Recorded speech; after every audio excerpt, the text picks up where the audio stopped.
হরে কৃষ্ণ। সবাইকে প্রণিপাত। বন্ধুরা, আজকে আমরা জানব দধিচি মুনির আত্মত্যাগ সম্পর্কে। সনাতন ধর্মের প্রধান প্রধান মূলনীতিগুলোর মধ্যে অন্যতম হচ্ছে পরের হিতার্থে আত্মত্যাগ। যুগে যুগে বহু মুনি ঋষি ও অবতারগণ তাদের মহান আত্মত্যাগের আদর্শ স্থাপন করে গেছেন পার্থিব কল্যাণের জন্য। তাদের সেই মহান ত্যাগ আমাদের জন্য বয়ে এনেছে সুমিষ্ট ফল। আজ তেমনই একজন মহান আত্মত্যাগকারী বৈদিক ঋষির কাহিনী আলোচনা করতে চাই। এই মহর্ষির নাম দধিচি। দেবরাজ ইন্দ্রের অস্ত্র হিসেবে যে বজ্রকে আমরা জানি, তা আসলে এই মহামণির অস্থি বা হাড় দিয়েই নির্মিত হয়েছিল। জেনে নেওয়া যাক মহর্ষি দধিচির প্রকৃত পরিচয়, জীবনাদর্শ ও তার মহান আত্মত্যাগের কাহিনী। প্রথমেই আমরা জানব দধিচি কে। বিখ্যাত সংস্কৃত পণ্ডিত পাণিনির মতে দধিচি বা দধ্যাংশ শব্দটি উৎপন্ন হয়েছে সংস্কৃত দধ্য তথা দই ও অংশ শব্দযুগলের মিশ্রণে। এর অর্থ হলো যার দেহ দগ্ধ তথা দই বা দধি থেকে শক্তি আহরণ করেছে। আরও স্পষ্ট করে বলতে গেলে যার শরীর শুধুমাত্র দধি ভোজন করেই সৃষ্টি হয়েছে, তিনি হচ্ছেন দধিচি। দধিচি মুনির পিতা ছিলেন অথর্বণ ও মাতা ছিলেন চিত্তি। উল্লেখ্য যে ঋষি অথর্বণ ও ঋষি আঙ্গিরস মিলে রচনা করেছিলেন অথর্ববেদ। এই কারণের অথর্ববেদের আরেক নাম অথর্বাঙ্গিরস। প্রাচীন ভারতীয় চিকিৎসা পদ্ধতিতে অথর্ববেদের অবদান ছিল সঞ্জীবনী শক্তির মতো। আরও জেনে অবাক হবেন যে এই অথর্ববেদের যে অংশে প্রাচীন ভারতীয় তথা বৈদিক যুগের চিকিৎসা পদ্ধতি আলোচনা করা হয়েছে, সেটি হচ্ছে বর্তমান যুগের আয়ুর্বেদ। পুরাণ বলছে মহর্ষি দধিচির আশ্রম ছিল নৈমিষারণ্যে, অর্থাৎ বর্তমান ভারতের উত্তর প্রদেশের লখনৌয়ের নিকট মিশ্রিকে স্থাপিত হয়েছিল তার আশ্রম। তবে গুজরাটের মানুষ দাবি করেন তার আশ্রম ছিল সবরমতী নদীর তীরে। মহর্ষি দধিচি ছিলেন বৈদিক যুগের একজন মহান সমাজ সংস্কারক এবং মারাত্মক সব কুসংস্কারের বিনাশকারী। পুরাণ মতে তিনি পৃথিবীতে প্রথম আগুন এনেছিলেন এবং মানুষকে আগুন জ্বালানো শিখিয়েছিলেন। তার দেখানো পথ অনুসরণ করে বহু মানুষ খুঁজে পেয়েছিলেন আলোকের সন্ধান। এই সমাজ সংস্কারের মানসিকতা থেকেই তিনি পরিভ্রমণ করেছিলেন বহু দেশ ও বহু স্থান। এ কারণে ভারতবর্ষের বিভিন্ন প্রান্তে তার আশ্রম থাকাটা অস্বাভাবিক নয়। এবার মহর্ষি দধিচির আত্মত্যাগের কাহিনীটি জেনে নেওয়া যাক। পুরাকালে গহীন নৈমিষারণ্যে বাস করতেন মহর্ষি দধিচি। তিনি ছিলেন অত্যন্ত বলিষ্ঠ, সুদর্শন এবং ভগবত ভক্ত কঠোর তপস্বী। তিনি ছিলেন শিবের উপাসক। বিবিধ শাস্ত্র অধ্যয়ন করে অশেষ জ্ঞানের অধিকারী হয়েছিলেন তিনি। বনের গহীনে মৃত্তিকা নির্মিত নির্জন কুটিরে ছিল তার বসবাস। দেবাদিদেব মহাদেবকে সন্তুষ্ট করে তিনি লাভ করেছিলেন 3টি বর। মহাদেব তার প্রিয় ভক্তকে প্রথম বর দিয়েছিলেন, পাণ্ডিত্য ও স্বভাবে তুমি এমনই এক পর্যায়ে পৌঁছবে যে জীবনে কেউ কখনো তোমাকে অপমান করতে পারবে না। ত্রিদেবের অন্যতম বৈশিষ্ট্য দেবতা দানব নির্বিশেষে এবং অনেক ক্ষেত্রে অপাত্রে একটি বর প্রদান করে প্রায়শই স্বর্গরাজ্যে হুলস্থুল ফেলে দিতেন। এই বিশেষ বরদানটি ছিল অমরত্ব প্রদান। কিন্তু এক্ষেত্রে সঠিক মানুষকেই বর দিলেন দেবাদিদেব মহাদেব, অর্থাৎ দধিচিকে দেওয়া তার দ্বিতীয় বরটি ছিল দধিচি স্বয়ং না চাইলে তার মৃত্যু হবে না, অর্থাৎ তার মৃত্যু হবে তারই ইচ্ছাধীন।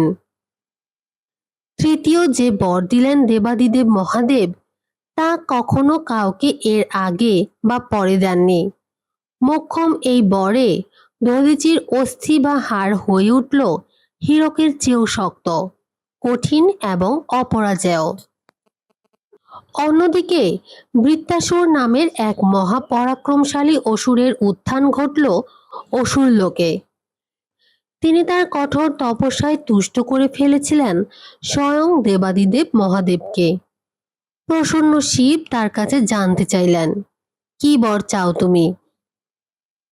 বৃত্তাসুর চেয়েছিলেন অমরত্ব, কিন্তু দেবাদিদেব মহাদেব তাকে সরাসরি অমরত্ব প্রদান না করে তাকে বর দিয়েছিলেন, হে বৎস, আমি তোমাকে বর প্রদান করছি, কোনো কাষ্ঠ বা ধাতব নির্মিত অস্ত্রে তোমার মৃত্যু হবে না।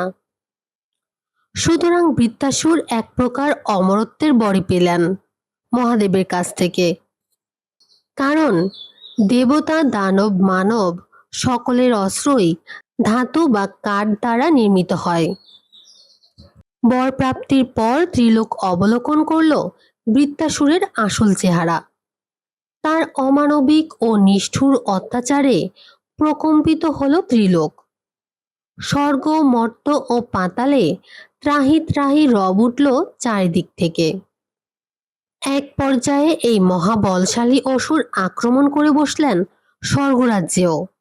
স্বর্গের দেবতারা সর্বশক্তি দিয়ে প্রতিরোধ করার চেষ্টা করলেন সেই দুর্দণ্ড প্রতাপশালী অসুরকে, কিন্তু তাদের সকল প্রকার অস্ত্রশস্ত্র তৃণসম আঘাত হানতেও ব্যর্থ হল বৃত্তাসুরের বিরুদ্ধে। যুদ্ধক্ষেত্রে নজিরবিহীন তাণ্ডবের দামামা বাজিয়ে বিজয় রথে অগ্রসর হলেন বৃত্তাসুর। ফলশ্রুতিতে দেবগণ হলেন পরাজিত এবং স্বর্গরাজ্য থেকে বিতাড়িত। স্বর্গরাজ্যের পতন ঘটলে দেবতারা বিভিন্ন ছদ্মবেশে ঘুরতে লাগলেন ত্রিলোকের বিভিন্ন প্রান্তে। বৃত্তাসুরকে পরাজিত করার কোনো উপায় না দেখে দেবতারা সম্মিলিত হয়ে দ্বারস্থ হলেন শিবের।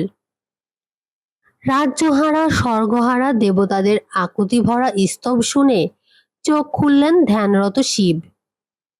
দেবতারা আকুল হয়ে জানালেন তাঁদের দুর্দশার কথা, বৃত্তাসুরের দুর্বৃত্তায়নের কথা।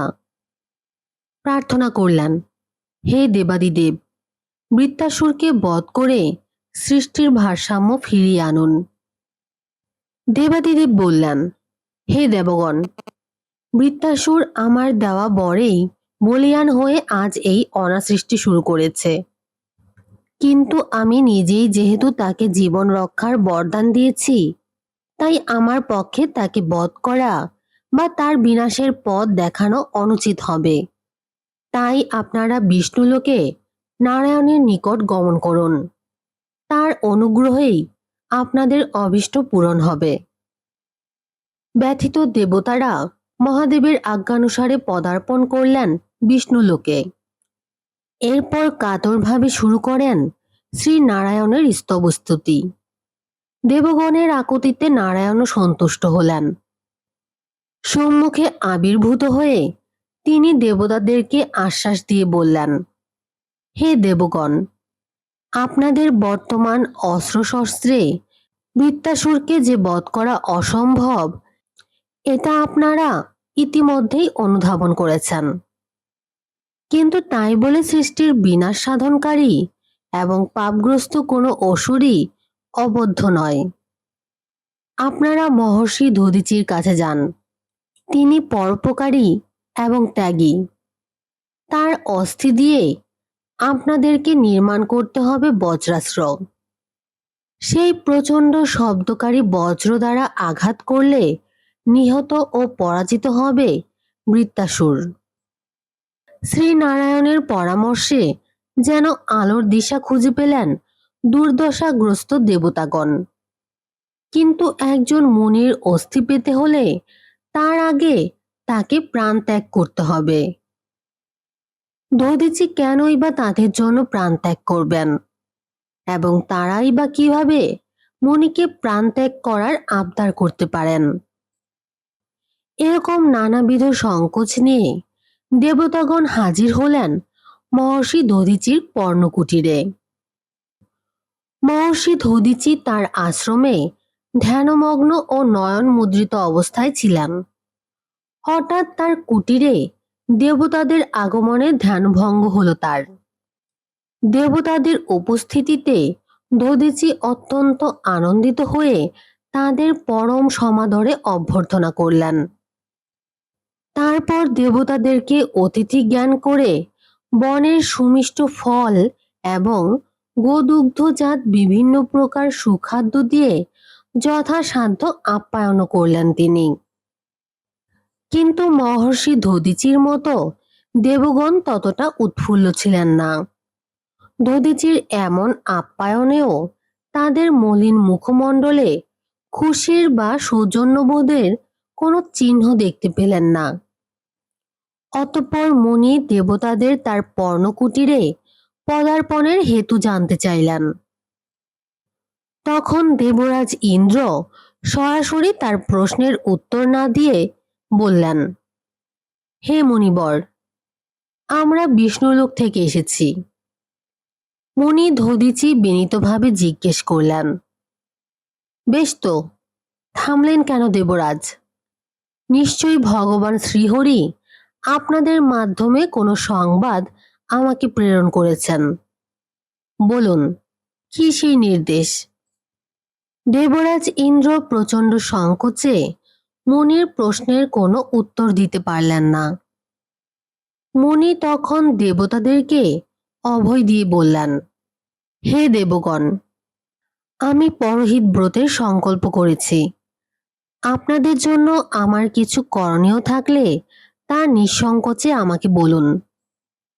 দেবরাজ ইন্দ্র এবার সসংকোচে বললেন, হে মুনিবর, আমরা দেবতারা বৃত্তাসুর নামক এক ভয়ঙ্কর অসুরের কাছে পরাজিত ও লাঞ্ছিত হয়ে স্বর্গরাজ্য থেকে বিতাড়িত হয়েছি।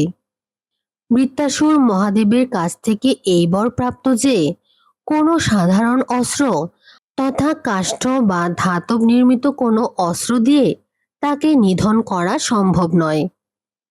তাই বিষ্ণুর নির্দেশে আমরা আপনার শরণাপন্ন হয়েছি। শ্রীহরি বৃত্তাসুরকে পরাজিত ও নিহত করার একটাই মাত্র উপায় বলেছেন। সেই উপায়টি হচ্ছে আপনার হীরকের মতো কঠিন অস্থি দিয়ে বজ্র নির্মাণ করে বৃত্তাসুরকে আঘাত করলেই তার বিনাশ সাধন সম্ভব হবে। একথা বলেই মস্তক অবনত করে মৌন হয়ে রইলেন দেবরাজ ইন্দ্র। মহর্ষি দধিচি এবার পরিষ্কারভাবে বুঝতে পারলেন দেবতাদের প্রকৃত অভিপ্রায়। তিনি দেবতাদেরকে উদ্দেশ্য করে বললেন, হে দেবগণ, আমি আপনাদের সংকোচের কারণ এতক্ষণে বুঝতে পারলাম। কিন্তু এখানে আপনাদের সংকোচের কোনো কারণ নেই। আমার এই নশ্বর দেহ তো একদিন নষ্ট হবেই।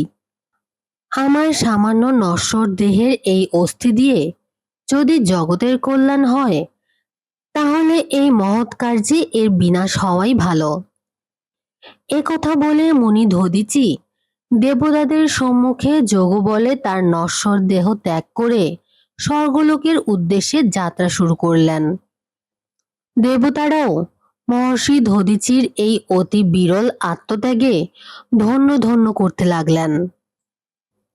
এরপর দধিচির অস্থি দিয়ে দেবশিল্পী বিশ্বকর্মা নির্মাণ করলেন বজ্র নামক অস্ত্র।